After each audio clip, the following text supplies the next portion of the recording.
নিয়েছেন হাতের লেখা, এরপরে মেশিন রিডেবল পাসপোর্ট নিয়েছেন 3 বার। তার অ্যাপ্লিকেশনটা ছিল প্রাইভেট। বেনজির সাহেবের যে বেনজির সাহেব এক সময় হাতের লেখা পাসপোর্ট নিয়েছেন আমাদের কাছ থেকে। 2010 সালের আগে আমরা কিন্তু হাতের লেখা পাসপোর্ট দিতাম। 2010 সালে যখন মেশিন রিডেবল পাসপোর্ট ইন্ট্রোডিউস হলো, এরপর থেকে আমরা মেশিন রিডেবল পাসপোর্ট দেওয়া শুরু করেছি। আর 2020 সাল থেকে যখন ই পাসপোর্ট শুরু হলো, আমরা 2020 সাল থেকে এমআরপির পাশাপাশি আমরা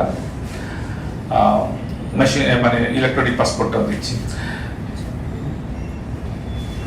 উনি আমাদের কাছ থেকে এই পর্যন্ত 4 বার বা 5 বার সম্ভবত পাসপোর্ট নিয়েছেন। একবার নিয়েছেন হাতের লেখা, এরপরে মেশিন রিডেবল পাসপোর্ট নিয়েছেন 3 বার, এবং সর্বশেষ পাসপোর্টটা উনি নিয়েছেন আমাদের কাছ থেকে ইলেকট্রনিক পাসপোর্ট। ঠিক আছে, সর্বশেষ পাসপোর্টটা নিয়েই কথা বলি, যেটা উনি আমাদের কাছ থেকে নিয়েছেন, এটা নিয়েই কথা বলি। ইলেকট্রনিক পাসপোর্ট যেটা নিয়েছেন, উনি লিখেছেন হলো অ্যাপ্লিকেশনের মধ্যে সার্ভিস,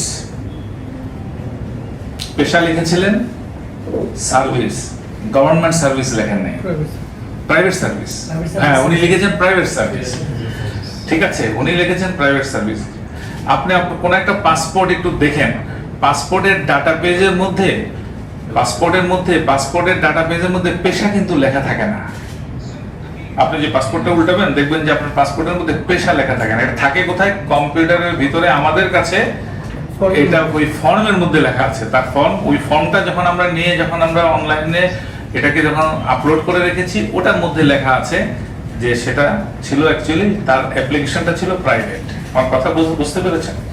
এবং উনি তথ্য গোপন করে নিয়েছেন। এখন আপনার অ্যাপ্লিকেশন যখন যায় একজনের কাছে, কতক্ষণ দেখে? আপনি যে অ্যাপ্লিকেশনটা ফিল আপ করেছেন মনে করেন 2 ঘন্টা ধরে, সেই অ্যাপ্লিকেশনটা মানুষ যখন আবার ইন্টারভিউয়ার যখন আপনার কাছে আসে অ্যাপ্লিকেশনের কপি, তখন সে পাতা উল্টে কতক্ষণ দেখে? দেখার সুযোগ আছে বেশি?